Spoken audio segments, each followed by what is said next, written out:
بسم اللہ الرحمن الرحیم۔ السلام علیکم۔ کیا آپ محنت تو بہت کرتے ہیں لیکن برکت نہیں ہوتی؟ پیسہ آتا ہے پر کہاں جاتا ہے معلوم نہیں چلتا، یا پھر قرض اور پریشانیوں نے آپ کو گھیرا ہوا ہے؟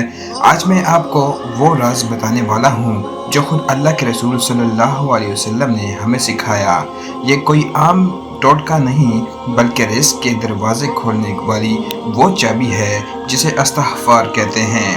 حضرت نوح علیہ السلام نے اپنی قوم سے فرمایا تھا، اور یہی بات قرآن مجید کی سورہ نوح میں موجود ہے، اپنے رب سے معافی مانگو، وہ تمہارے لیے آسمان سے بارش برسائے گا اور تمہارے مال اور اولاد میں برکت عطا فرمائے گا۔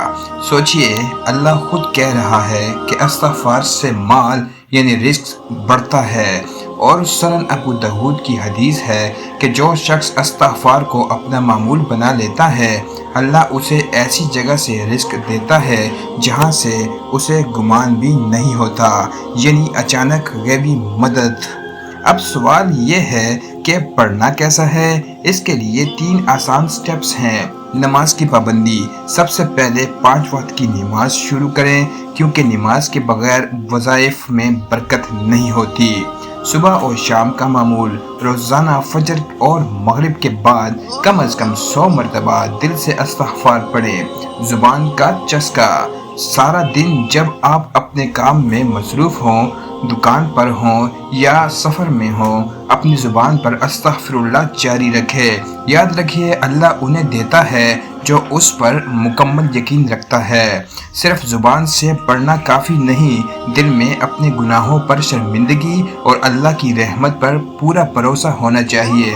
اگر آپ آج سے ہی یہ عمل شروع کرتے ہیں تو یقین مانیے آپ کی زندگی اور کاروبار میں وہ برکت آئے گی کہ آپ خود حیران رہ جائیں گے۔ اللہ ہم سب کے رزق حلال میں برکت عطا فرمائے۔ اگر آپ کو یہ ویڈیو اچھی لگی تو اسے دوستوں کے ساتھ شیئر کریں، اور مزید اسلامک وظائف کے لیے ہمارے چینل کو ضرور سبسکرائب کریں۔ تو ملتے ہیں اگلی ویڈیو میں۔ اللہ حافظ۔